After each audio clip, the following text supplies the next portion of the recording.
Hello. Welcome to the Pirate History Podcast. My name is Matt. Thank you for listening. Allow me to pose a situation to you. What would you do if you found yourself abandoned on a deserted island? Practically speaking, what would be your first steps toward survival? I think most of us have, at the least, daydreamed idly about that situation. I know that when I'm out camping, there will inevitably be a moment when some absolutely minor problem has cropped up and I've found a solution that I'll sit back and think to myself, I could do it. I could live here, build a hut, catch fish, even a cabin given enough time. Some of us even have a plan in place for when society inevitably crumbles. There are doomsday preppers and bug-out bags and entire industries built around survivalism. And it is a good idea to have a plan in place. I mean, earthquakes and hurricanes and tornadoes and floods, these things happen, and it's only smart to be prepared. However, most of us will, happily, never be hopelessly lost in the wilderness or abandoned on a deserted island. If you did find yourself in that situation, what would you do? What steps would you take? Because I'm the sort of person to do this sort of thing, I have made a spear while out in the woods without using a knife. You can use fire and a rock to smooth a piece of wood into a hard, sharp, pointy stick. It's not that hard. Then I tried to spear some fish. I did that for maybe half an hour before I got bored and went to go make s'mores. I didn't catch any fish, but if I got hungry enough, I think I could spear a fish or two before I retired to my nice waterproof tent to snuggle up in my padded, warm sleeping bag. So let me extend the parameters a bit. You are abandoned on a deserted island, and you have only the clothes that you were wearing, a good, sturdy knife, and a rifle. But you only have maybe 12 rounds for the rifle. You're on a subtropical island, thousands of miles from home, with no hope of rescue. You have no tent, no sleeping bag, no water, no chocolate, and no marshmallows, and no graham crackers. So let us assume that you're already proficient in the use of that rifle, proficient enough to hunt with it and keep it in good repair. And let's assume you're comfortable cleaning and dressing whatever animals you manage to kill. Even if you manage to take down good-sized game with every shot, how long would 12 rounds feed you? Maybe a few months, if you were an excellent shot and knew how to preserve the meat to last a while. Assuming you could extend that by gathering fruits and roots to eat, maybe you could stretch it out to 6 months with excellent survival skills. But what would happen if those months turned into years? I'll expand the parameters further. Not only are you all alone on that island with no hope of escape or rescue, now you're out of bullets. That rifle is little more than a big club, and not a very good one at that.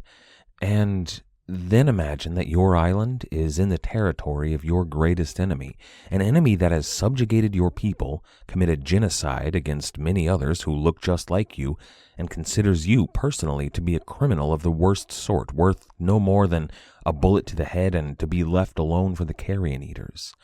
And they know that you're there.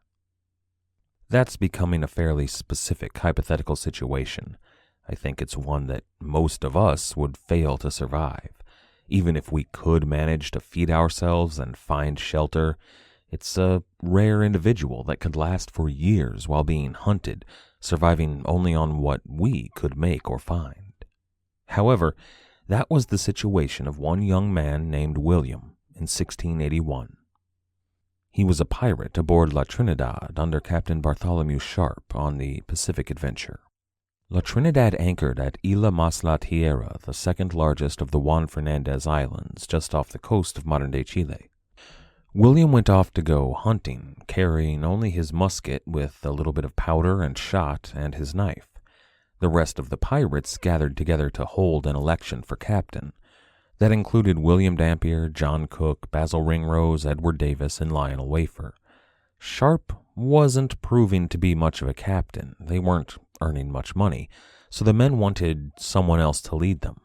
They elected John Watling to the post. However, While they were wrapping up the proceedings, Spanish sail appeared on the horizon.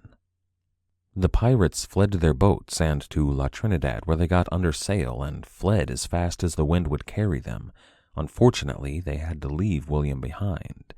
William saw the ship sailing away and went down to the beach, hoping that there might be a boat, or maybe to see if anyone was still ashore. Perhaps they had just left for a little while and were coming back. Then he spotted, and was spotted by, the Spanish on their ships. William fled to the island's interior to hide. The Spanish came ashore and sent a search party inland, but they failed to find him, and eventually they left. And then William was left all alone on the island, with not a single other human being in sight. This is episode 62, Not Quite a Haven. I've tried to put myself in his mind here. If I were in that situation, well, I think I would hold out hope that my companions were coming back for me. Once they escaped the Spanish, they would surely return and rescue me, right? Unfortunately, William had one major factor against him here. He wasn't English. He wasn't even white. He was a Mosquito Indian, a guide for the English. Now, England and the Mosquito were close allies, and the Buccaneers were especially close with the Mosquito. However, that didn't necessarily mean that the English held the Mosquito in the same level of companionship and camaraderie as they did toward each other.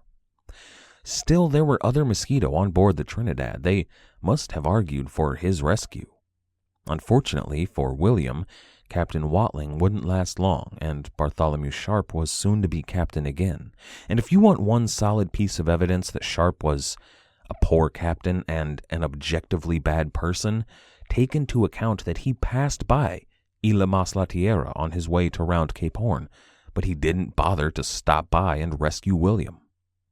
Now, some in his crew, especially the other Mosquito, would have argued for William to be rescued, but it appears that everyone that would have made that argument, including the Mosquito, voted to leave Sharp's command and sail north under John Cook.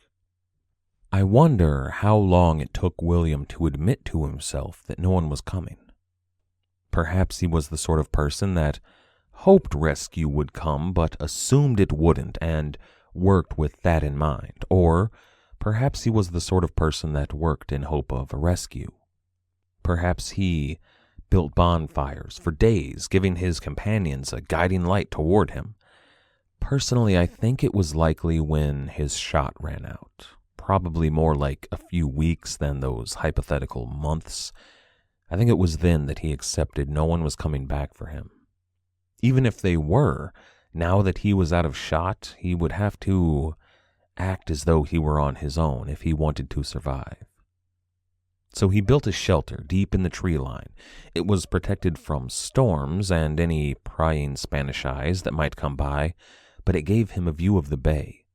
He could see anyone that arrived on the island, be they English or Spanish, and he could act accordingly. Then he built a bucan, or a barbacoa, over which he could smoke the meat that he caught for preservation and cure their skins for later use. The island had herds of wild goats living upon it, of which he'd already killed several.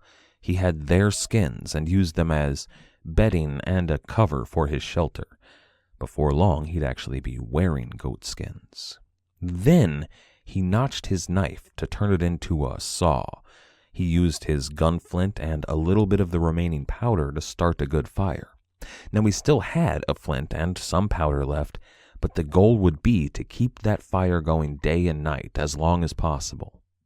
Now, he used that fire to heat and soften the barrel of his musket, which he then struck or sawed into smaller pieces. Those pieces of iron he formed into all sorts of useful tools. He made a larger knife first, to use in cleaning game, which took up most of the metal. But then he made hooks and harpoon heads. Now, to hear Dampier tell it, William and the Mosquito as a whole had learned metalworking from their English allies. Now, that's not exactly true, but it's not exactly untrue either. He describes the, quote, wild Indians as being essentially Stone Age people, making their tools out of chipped stone and wood.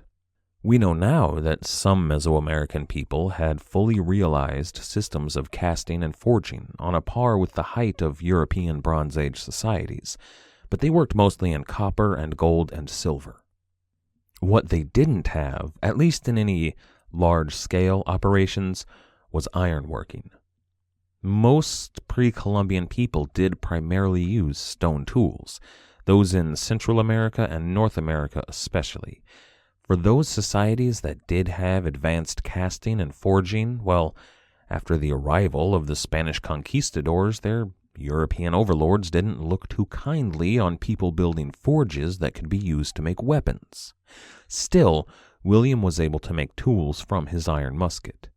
With those harpoons, he was able to spear seals, and lots of them.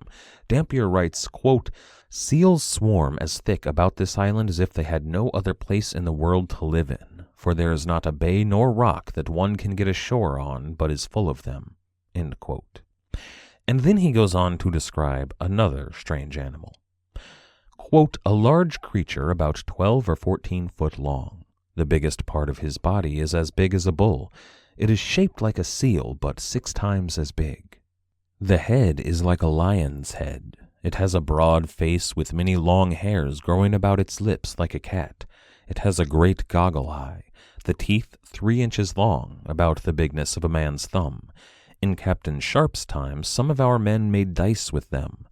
They have no hair on their bodies like the seal. They are of a dun color, and are all extraordinarily fat." End quote. William Dampier is usually credited with, if not discovering this animal, giving it its name, the sea lion. But then William, the mosquito William, used the skins of both the seals and the sea lions to great effect. He covered his dwelling with sea lion hides to protect against the rain. He used seal hides he cut them into strips, which he used as strings and braided into rope. He used them as fishing line with his iron hooks to catch the snapper and grouper that lived just offshore. William was, in a lot of ways, very lucky. I mean, it's never lucky to be marooned, but he had the skills and the will necessary to survive. The island also was, if you are going to be marooned, a good place to be marooned. It had a huge natural bounty. There were goats and birds and turtles and fish and all manner of other edible animals. He lived as well as he was able, even building himself a relatively cozy home and able to stockpile food. His biggest problems would have been, well, first of all, the rains that would, during the winter at least, be cold and have buffeted the island. And then there were the not infrequent visits of the Spanish soldiers. The Spanish knew he was there and would occasionally come hunting him. They would bring dogs and would sometimes spend days in their search. Now, William eluded them time and time again, but they certainly found his hut and his boucan and destroyed them. But William brought all of his essential tools with him and was able to rebuild every time. I imagine that after the first raid, he built up a small store of food and skins necessary to rebuild. William lived like this for 3 years. Then, one morning, he looked out over the bay and saw sails. But they weren't Spanish sails this time, they were English. On 22 March 1684, the Bachelor's Delight under Captain John Cook sailed into the harbor at Isla Mas la Tierra. William Dampier, Edward Davis, Lionel Wafer, and most of the crew were English rovers that William already knew. Now there was another ship, the Nicholas, under Captain John Eaton, that William didn't know, but the English on board the Bachelor's Delight were rowing ashore. William ran down to the beach to greet them, and as the boats neared the shore, one of William's close friends from the Pacific adventure, a mosquito man named Robin, jumped out and ran to greet William. Dampier writes, quote, "When we landed, a Mosquito Indian named Robin first leapt ashore and, running to his brother Mosquito Man, threw himself flat on his face at his feet, who, helping him up and embracing him, fell flat with his face on the ground at Robin's feet, and was by him taken up also. We stood with pleasure to behold the surprise and tenderness and solemnity of this interview, which was exceedingly affectionate on both sides. And when their ceremonies of civility were over, we also that stood gazing at them drew near, each of us embracing him we had found here, who was overjoyed to see so many of his old friends come hither, as he thought, purposely to fetch him." End quote. It's unclear if they did sail for the Juan Fernandez Islands to rescue William. Dampier seems to suggest it might not have been their goal, but everyone on board the Bachelor's Delight, or nearly everyone, knew that they had left William behind. At the least, they would have been happily surprised to find him alive. Now, they did have another reason to sail for Isla Mas La Tierra, and I should mention that the island has a different name today, even in her native Spanish. They call her Robinson Crusoe Island. William wouldn't be the last castaway to survive there for years, nor would he be the last that William Dampier would rescue. But the pirates sailed for Juan Fernandez because they needed rest. Their crossing into the Pacific through frigid storms had left several of the men ill. Maybe half a dozen were sick enough to cause concern, including the captain, John Cook. Now, Cook had at least 3 men on board who knew a bit about medicine, and John Eaton had his own doctors. They all looked after the patients, and William, the Mosquito William, had a store of medicinal herbs he'd gathered there on the island. He also had food, and a fair bit of it. He prepared goats and cabbages, with enough to feed both of the crews happily. The crews of the Bachelor's Delight and the Nicholas enjoyed their time on the island. They spent 16 days there, letting the sick men rest and recuperate. Now, if you're listening to this episode when it comes out, or just a few days after, the pirates were on Robinson Crusoe Island on this day, 334 years ago. But by April 7, it was time to depart. The men who were ill were doing better, and Captain Eaton was eager to go capture some prizes.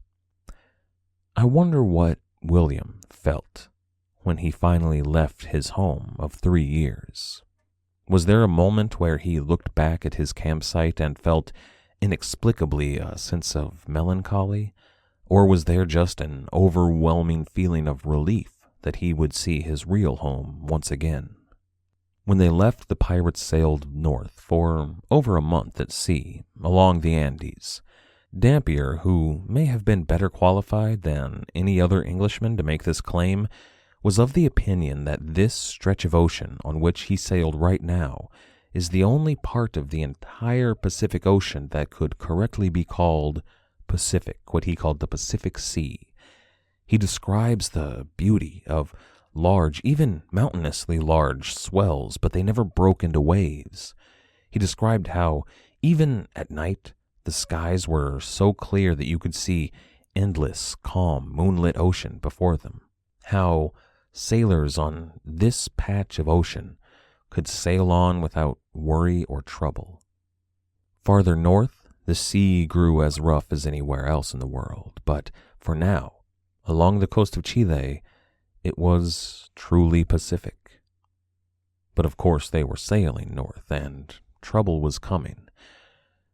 On May 3rd, they spotted sails in the distance and set a heading to intercept them. Captain Eaton was closer and came upon her first. He boarded and captured the crew when Bachelor's Delight caught up and came alongside.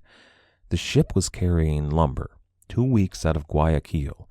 There were no valuables on board to speak of, and the Spanish captain informed the pirates that there would not be, not on his ship or on any Spanish ship they might find. The Spanish had word of the English pirates in the Pacific, or at least of Captain Eaton.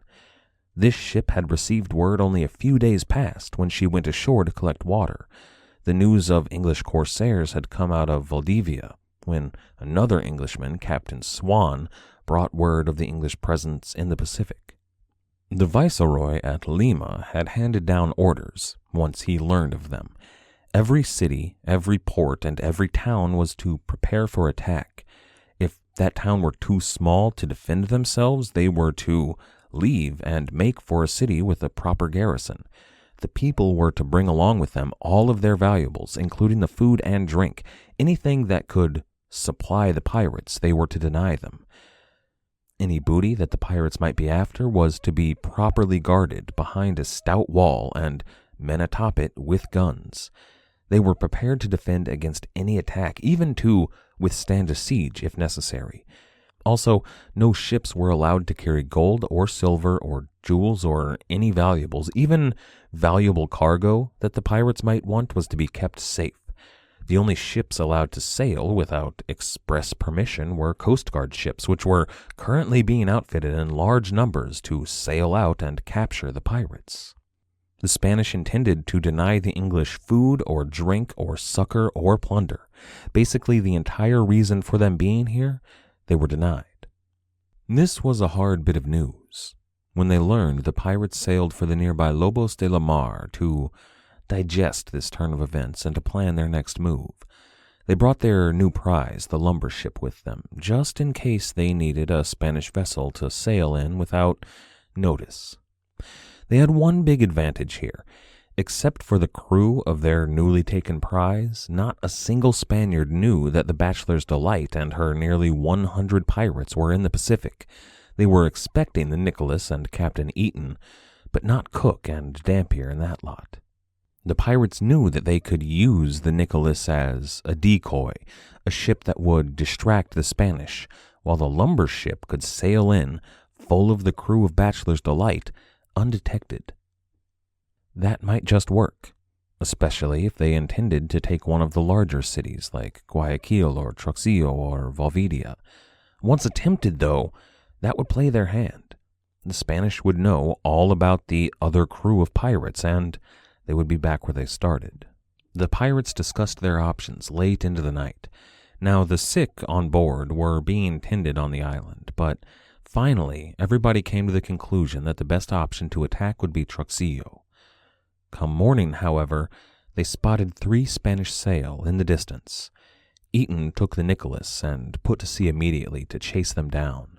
Now, Captain Cook was still ill, so Dampier and Davis took Bachelor's Delight out. One of the 3 Spanish vessels separated from the others, and Davis headed right for her. Eaton kept on the other 2. Davis and Dampier finally caught up with their quarry, but it wasn't tremendously difficult. She was slow-moving, riding low in the water. When she was captured, the crew surrendered, and the pirates looked to Eaton to see if he needed aid. Now, he didn't. His 2 ships were both caught, and he was sailing back with one of them in tow. The 2 crews met and set about to explore their new prizes. The ship that was left behind was even heavier and slower than the others, so Eaton left it, but she was carrying flour. Now, the other 2 carried flour also, but the ship taken by Davis and Dampier, the largest vessel, had other treasure as well. There was marmalade in huge quantities, as well as a mule and some fowl on board. She was the flagship of this little expedition, and her most valuable treasure was information. There was a letter on board, addressed to the governor at Panama. It informed the governor of the English presence in the Pacific, and it warned him to be vigilant. It also said that there were to be no other ships sent out carrying aid while the pirates were present in their waters. This was intended to last Panama for weeks, even months, should they be put under a siege, so the governor was warned to use it wisely. Now, this was good news for the pirates. Panama would have no word of them, no warning of their presence, and she would be without foodstuffs to resist should she be put under siege. This was a huge amount of food, enough to last a city like Panama for months. The buccaneers chose to hold on to it. They could always use food. There was a bit of unfortunate news in the manifest, though. This very ship, only a few days earlier, had carried upwards of 800,000 pieces of eight, bound for Panama. Had Captain Charles Swan kept his mouth shut, it would have been carrying all that silver still, and been ripe for the pirates to capture. So they decided to take their new prizes, all 3 of them, and return to Lobos del Mar. The pirates divided the cargo and crews among their 5 ships. The Bachelor's Delight and the Nicholas carried all the guns and enough men to take any prizes they might come across. They were still operational pirate vessels. The other 3, the 3 flower ships, were crewed with just enough men to sail, but then they put the flour, the timber from the lumber ship, the marmalade, and all of the animals, they distributed them evenly throughout all the vessels. They left the lumber ship at anchor there at the island, though. They emptied her of anything useful and left her behind. The crew abandoned their plan to attack Truxillo, at least for now, and sailed north-northwest toward the Galapagos Islands. That's a small island chain far from the mainland, but large enough to support them for a time. When they arrived, everyone disembarked. Now, most of the crewmates had recovered fully, but Captain Cook was still quite ill. They erected a tent for him first thing, and his quartermaster, Edward Davis, took the captain's role in the discussions that followed. Now, if this were a biography of William Dampier, I would spend an entire episode talking about his time on the Galapagos. Dampier spent his weeks there, recording all of the flora and fauna he found in great detail. He talked about penguins and tortoise and turtles and iguana and all manner of strange beasts. His work there was groundbreaking. It was so important, in fact, that it became the major influence in Charles Darwin's choice to sail there almost 200 years later. His wasn't the only work written about the Galapagos on this island. Ambrose Crowley, the pilot, also wrote extensively on them. He mapped and charted them, and he described the island's geography in great detail, as well as coming to many incorrect conclusions about their geology. The Galapagos actually comprised the majority of Crowley's work. However, this is not a biography of William Dampier or a show about the Galapagos. It's a show about pirates, and not a lot of piracy took place there. However, if you're interested, I suggest you look into this time. There's a lot of fascinating early scientific research going on. Mostly, though, the pirates there explored and hunted. One thing that Dampier does note was that they hunted and captured dozens of turtles, even potentially hundreds. There were so many on the island that it was hard not to capture them. Rather than kill the lot of them, though, they brought most of the turtles on board alive, and then they stacked them upside down atop one another in huge numbers. That sounds terrible, like the worst kind of torment. However, for the pirates, the people on board, it meant that they would have a ready supply of fresh meat and, perhaps even more importantly, good fat in which to cook all of that flour that they had just captured. So, let's recap for a moment. They had hundreds of turtles which could be used for meat and fat. They had brought goats on board at Isla Mas La Tierra, and then they had a mule and they had marmalade. And then they had enough flour to last a good-sized city for weeks at the very least. They had fruits and vegetables they had collected at the Galapagos, and, well, they had a lot of food. Enough to last the pirates for months, and keep them well fed during that time, no rationing out. However, after their several weeks ashore, it was time to set sail once again. Captain Eaton had decided that it would be better to sail north rather than attempt any raiding on the coast of Peru. Now, Captain Cook was doing a lot better. He was stronger than he had been, and he elected to sail along with Captain Eaton.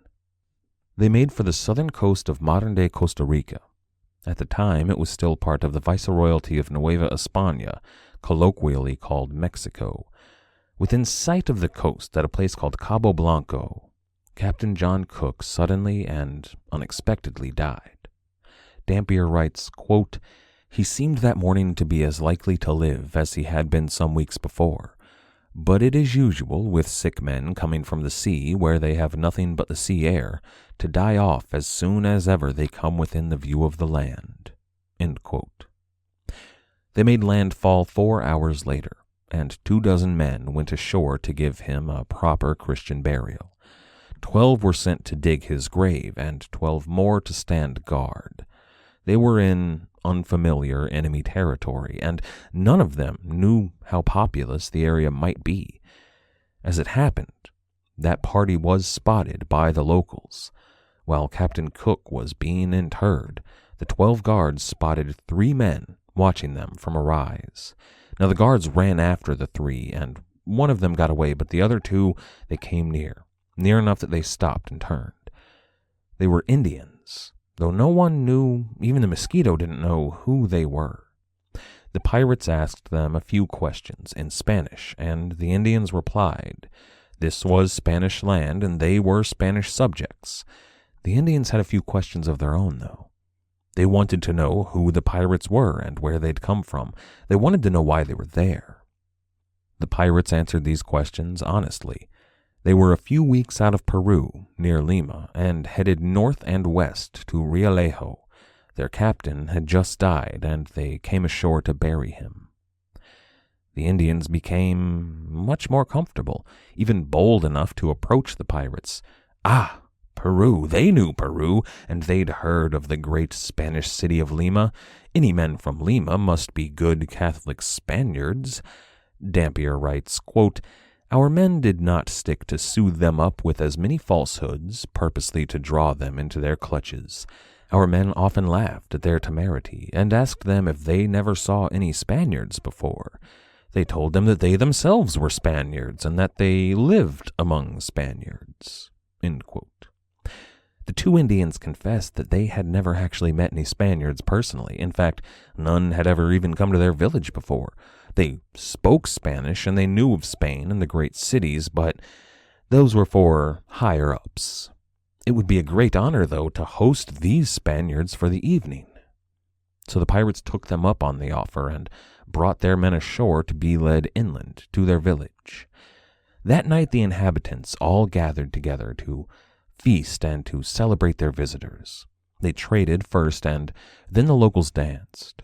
If this were a movie, this would be the scene, similar to so many and so many westerns, where a band of bedraggled white men stagger into an Indian village. Their leader had just been killed and morale is low, but then the medicine man gives them a brew of some strange magical concoction and orders only 1 sip each. Now, that didn't happen to the pirates. There was no strange psychedelic brew that Dampier records, at least, but this is the movie. And then, wrapped in comfortable blankets and warmed by the hospitality they received, lit only by fire, the Indians begin to dance. And that actually did happen. Dampier writes of their dance at length, of their grace and their poise, and then he mentions a statue of the Virgin Mary that struck him. It was a Catholic symbol, but carved in wood, and it had Indian features. It was wearing Indian dress, and it was actually painted like one of their women. This is the scene where our heroes are at their lowest, and a tribe of mystical, salt-of-the-earth natives shows them compassion and love and revitalizes them for the fight ahead of them. Of course, the pirates were there on false pretenses. The fight ahead of them was not by any means a noble struggle, but anyone who watches movies knows exactly what kind of scene I'm talking about here. Now, Dampier was quite impressed by the Indians he met, and his record shows that.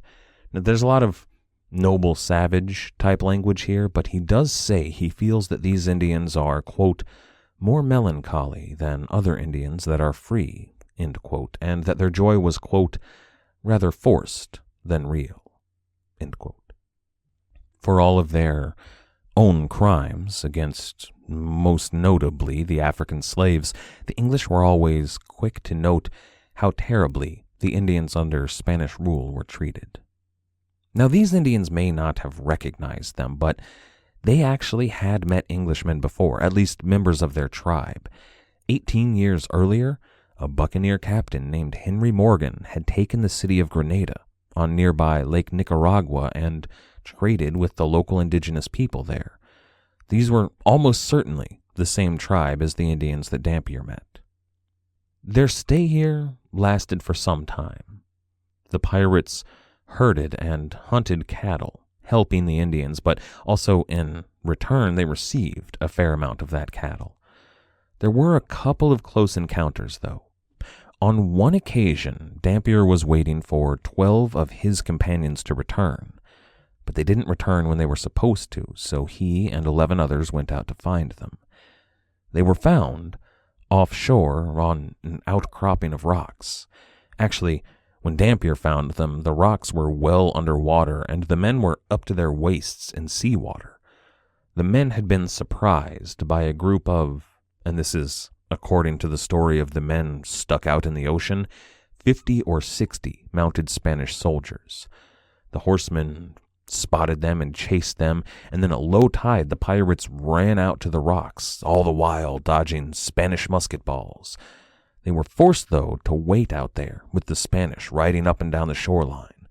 When the Spanish finally did leave, the tide had come in. Personally, I think those men made the whole story up. I think it's likely that they thought they saw a piece of gold or a mermaid out on those rocks and somehow found themselves out there, and when they realized how foolish they had been, they told Dampier, yeah, there were 50, no 60 mounted Spanish soldiers shooting us, but who's to say? Now, it was suggested that the men abandon their ships and take canoes north across modern-day Nicaragua. They knew from Henry Morgan's expedition there that there was a way through. They could return home, and many of the men thought that now would be a good time to do so when they were so close to the West Indies. However, others in the party reminded them that if they did take canoes north, they would pass through Cabo Gracias a Dios, and that was the place where, according to Alexander Exquemelin, Francois l'Olonnais and his men were captured by savage Indians, tortured, mutilated, and finally eaten. This was 1684.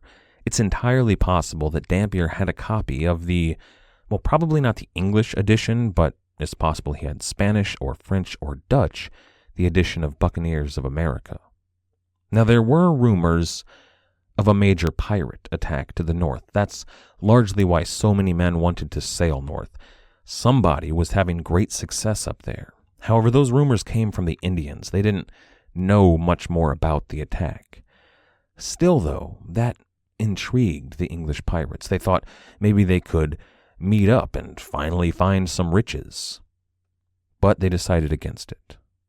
Most of their time with that tribe on the coast of Costa Rica was peaceful. The crew of the Bachelor's Delight held an election, and Edward Davis was made their new captain. Now both crews careened their vessels, and finally, when that was done, they prepared to set sail.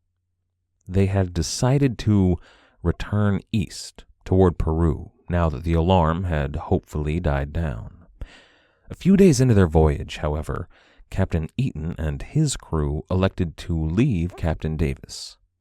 Davis and his men believed that they deserved a greater share of any booty they might take. They believed this due to their greater experience. Now, they were all seasoned buccaneers, men of the West Indies. Eaton and his crew were fresh-faced lads out of London. Still, though, Dampier argued, and I agree, equal share for equal work. Dampier argued in favor of giving them equal shares and staying together. He wanted to split the booty equally, but the rest of his crew voted to separate. This upset Dampier. He knew that they were in a much weaker tactical position without the Nicholas. But then only a few days later, a series of violent tornadoes hit them at sea, and the two ships encountered each other once again on a small island where they both gathered to take on water. Once again, Dampier attempted to mediate between Davis and Eaton, but once again, no good came of it. Eaton and the Nicholas left them again, and here Captain Eaton leaves our story. He struck out west across the Pacific and would return to England by 1686, where he would fade into obscurity. Now, Bachelor's Delight headed for Isla Plata, what the English called Drake's Island. They undertook a few raids from there, but little came of them. There were too few men now, without eaten beside them, and most of the nearby ports that might actually hold any valuables were too well defended. The best prize they found was a small haul of old wine, and that was in an empty village, which the pirates decided in frustration to burn to the ground. But when they returned to Isla Plata, they found a pair of sails waiting for them, not Spanish sails, an English vessel. When they investigated, the pirates found that it was the Signet under Captain Charles Swan and another bark under a man named Captain Peter Harris. Now, Swan was the very captain that had caused them so much trouble and cost them a prize worth 800,000 pesos. They had good reason to be angry with Captain Swan, but that wasn't how matters turned out. Swan related to them a story of woe, a story in which he'd been denied trade and fired upon and threatened with arrest time and time again, until finally his men convinced him, against his wishes, to turn to piracy. And that's when he met up with Peter Harris. Now, next time we're going to go into detail of their story, what brought the Signet and Harris here, but what's important for right now is this. This Peter Harris is actually Peter Harris the Younger. He was the nephew of the same Peter Harris the Elder who served briefly as a captain in the original Pacific adventure. He was a hero of the battle before Panama. Davis and Dampier and Wafer and all the rest, they all knew him. They'd met him before, as did Basil Ringrose, who, remember, was on board the Signet. This rendezvous here at Drake's Island, well, it brought even more of their original crew together. It was quickly becoming sort of a reunion in the Pacific of men that had sailed on the Pacific in 1681. They had more than doubled their numbers, too. Quickly, they realized that, well, if Captain Eaton were there, if he had not left, they would have been strong enough to take on any port in the Pacific short of Lima itself. So they wrote up letters to Captain Eaton. Those letters urged him to return. They told him to sail for Drake's Island, where they were all waiting. Then they picked out crews to sail 2 barks out to hunt Eaton down and to bring him back to them. But Captain Swan and Harris had something even more interesting that they brought to the table. What they'd been up to these past few weeks. Without giving too much away for next time, the most important bit was that they sacked and captured Santa Maria in the Darien region near the Gulf of San Miguel. You might remember that from the original Pacific adventure. Harris, though, Peter Harris pulled out a lump of gold, quote, as big as a hen's egg, end quote. He'd taken that from Santa Maria. Now, Santa Maria was a fort built to guard the richest gold mines in the New World, according to Dampier. And this notion embedded itself in Dampier's mind. He began to hatch a plan. The plan wasn't realized yet, but it was coming. In the meantime, the pirates that were there on Isla Plata grew tired of waiting for Eaton. They'd spent a few weeks gathering coconuts and hunting turtle and growing bored. They wanted a prize, so they got together and discussed it and voted to attack the nearby town at Guayaquil.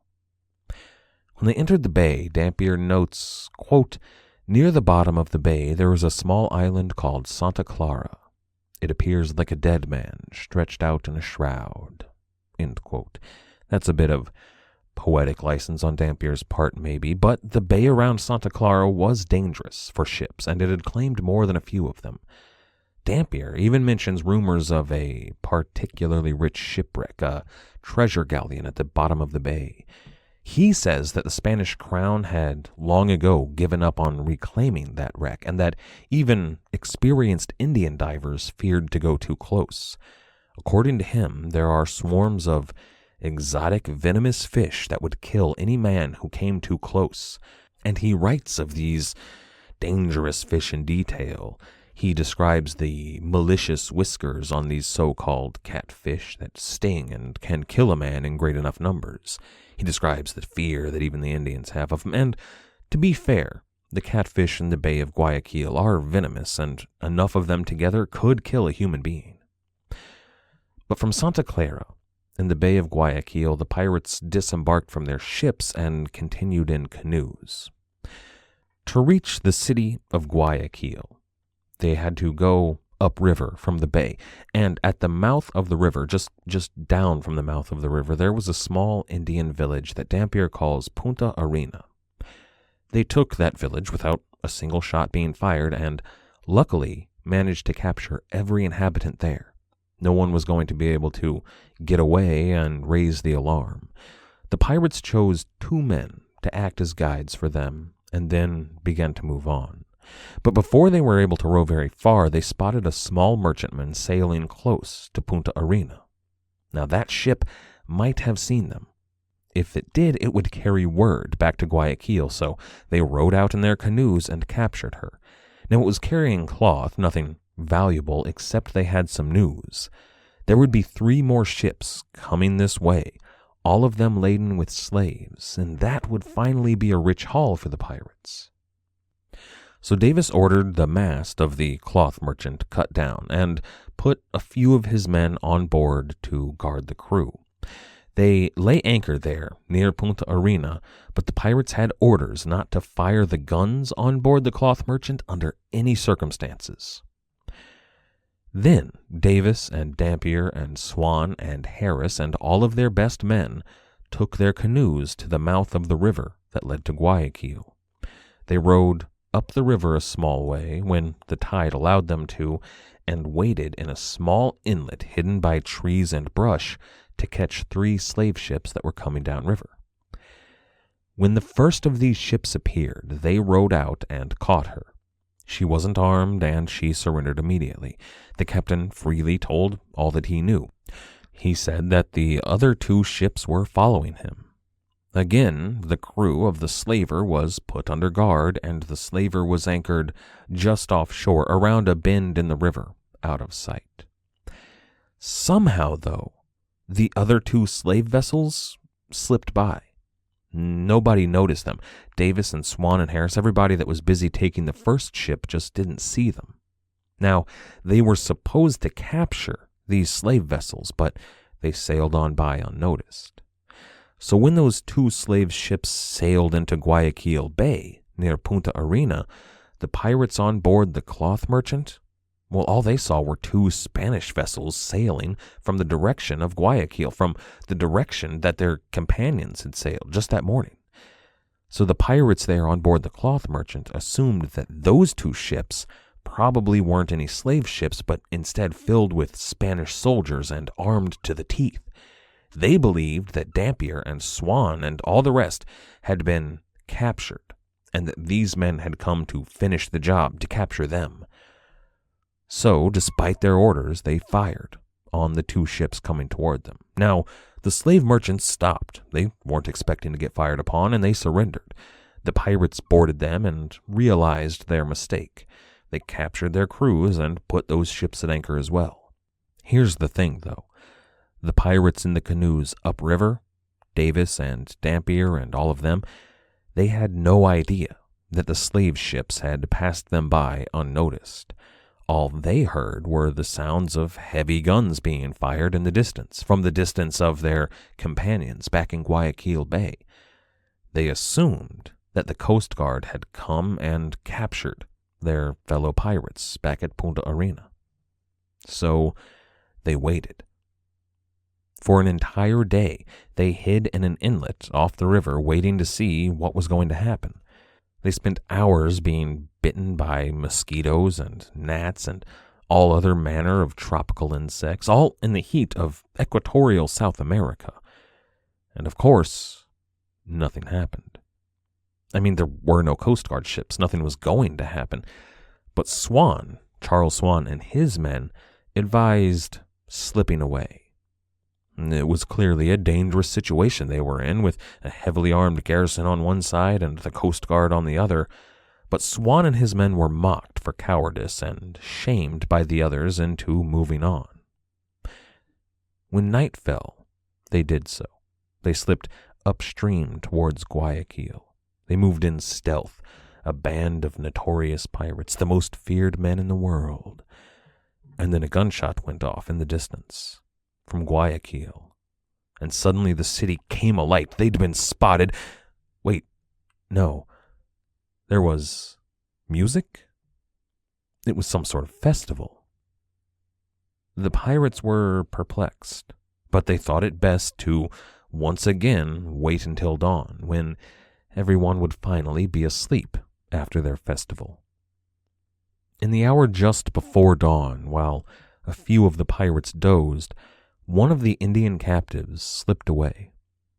He was certainly going to run to town and warn everybody, so the pirates searched frantically, but without fruit. He was gone. Guayaquil would be warned, and their attack would be for naught. Dampier writes, quote, "Not a man after that had the heart to speak of going farther. Here we stayed till day, and then rowed out into the middle of the river, where we had a fair view of the town, which, as I said before, makes a very pleasant prospect. We lay still about half an hour, being a mile or something better from the town. They did not fire one gun at us, nor we at them. Thus our design on Guayaquil failed." End quote. It would come out later that one of Davis's men, who was set to guard the Indians, cut the rope holding him and let one of the Indians escape. He was of the opinion that the attack on Guayaquil was a bad idea and made a choice to sabotage it. Still, though, when they returned to Guayaquil Bay, not all was lost. They had 3 ships there waiting for them, filled with able-bodied slaves, and with their previous hauls off into the ocean as well. That's when the idea that had been growing in Dampier's mind fully formed. They had hundreds of well-armed men. They had their ships carrying big guns. They had lumber from their first prize, and they had food. They had lots of food. They had goats from Juan Fernandez, and flour and marmalade from those 3 ships. They had turtles from the Galapagos, and beef from Mexico, and coconuts from Isla Plata, and a haul of wine only recently taken. And then they had slaves, what Dampier called 1,000 lusty young men and women. It was, well, if what Captain Davis and Captain Swan had told Dampier was true, then the pirates had decimated and scattered the garrison at Santa Maria. Santa Maria was, well, it was a defensible fort, and it guarded the richest gold mines in Central America. Now, that fort was only designed to defend against the Kuna people nearby. They didn't expect any pirates to come, as Davis and Swan had. However, according to Dampier, quote, "There was never a greater opportunity put into the hands of men to enrich themselves than we had to have gone with these Negroes and settled ourselves on Santa Maria, on the Isthmus of Darien, and employed them in getting gold out of the mines there," which might have been done with ease, for Captain Harris had routed the Spaniards away from the town and gold mines of Santa Maria, so that they had never attempted to settle there again since.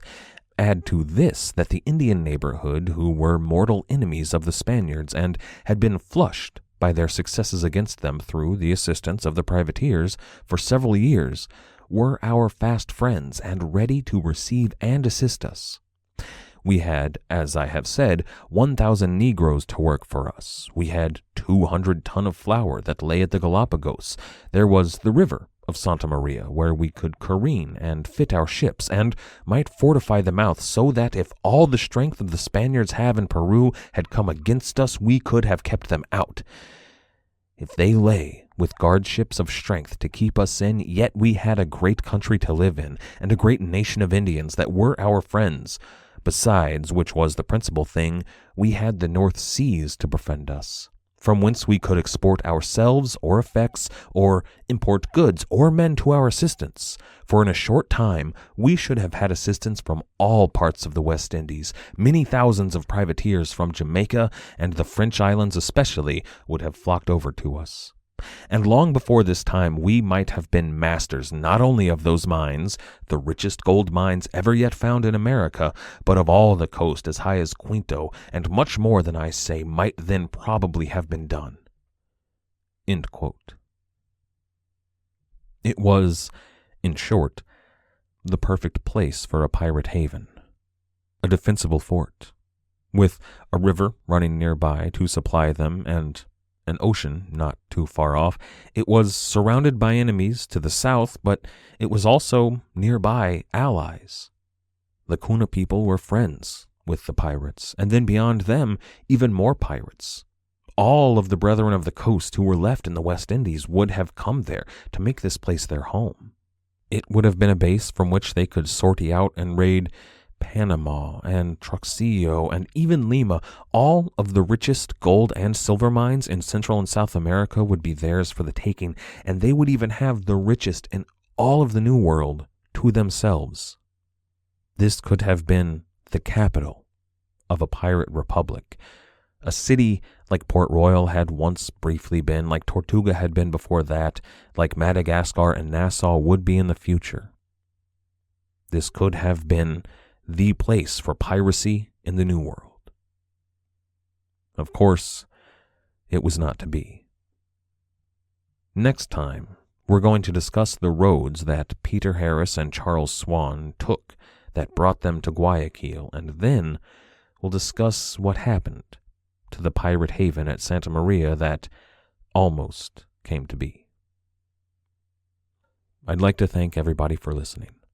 I'd also like to thank everybody who has helped to support the show, everybody who has become a patron on Patreon or left us a donation at the website, or if you've given us a review on iTunes or wherever it is you listen to the show, or just spread the word and let people know about the Pirate History Podcast. I couldn't do this without all of you. Thank you.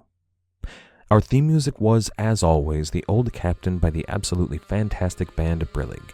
If you have not checked them out yet, I certainly suggest you do so at brillig.com.au. That's brillig.com.au. After you're done over there, you can check out our website at piratehistorypodcast.com, or you can get in touch with us on Twitter, SoundCloud, or YouTube, or at our Gmail account, thepiratehistorypodcast@gmail.com. As always, most importantly, thank you for listening.